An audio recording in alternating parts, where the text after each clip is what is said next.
Hotels కానీ బయట మనం ఫుడ్ తినకపోతే అసలుకి బయట చూస్తే అంత దుమ్ము దుమ్ము ఉంటుంది, గలీజ్గా ఉండదు, నీట్గా ఉండదు, మురికి మురికి ఉంటుంది అన్నమాట. అయినా కానీ మన వాళ్ళకి బయట ఫుడ్ బాగా నచ్చుతుంది, ఇంట్లో ఫుడ్ మాత్రం అసలు నచ్చదు. ఎందుకంటే ఇంట్లో నీట్గా ఉంటుంది కాబట్టి.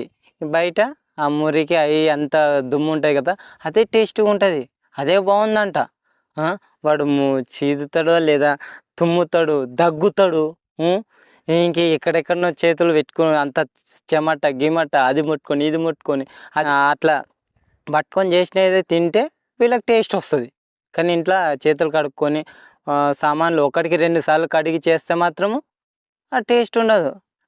మళ్ళీ డబ్బులు ఎక్కువ పెట్టి మరి తింటారు అనమాట. ఇంట్లో అదే డబ్బు ఇంట్లోకి ఇస్తే మొత్తం కుటుంబం మొత్తం తింటారు. అవి లేదు, ఇప్పుడు డబ్బులు పోతే పోని అంతా ఏంది హెల్త్ ఖరాబ్ లేపుకోవడానికి దుమ్ము ధూళి మురికి అంత గలీజు రోగాలు తెచ్చుకునిక బయట ఫుడ్డే బాగుంటుంది, ఇంట్లో ఫుడ్ మాత్రం నచ్చదు. అట్లా ఉంది. ఇంకా ఏం చేస్తాం మరి? కొద్దినన్నా అసలుకి నీట్గా ఉందో లేదా అనేది చూడరు. తిన్నామా లేదా, అది మురుకున్నని దుమ్మున్నని వాడు తుమ్మినాడా దగ్గినాడా అనేది చూడరు.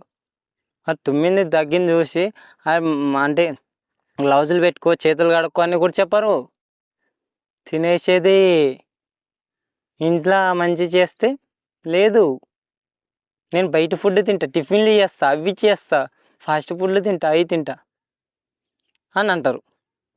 ఏం చెప్పాలా బలా?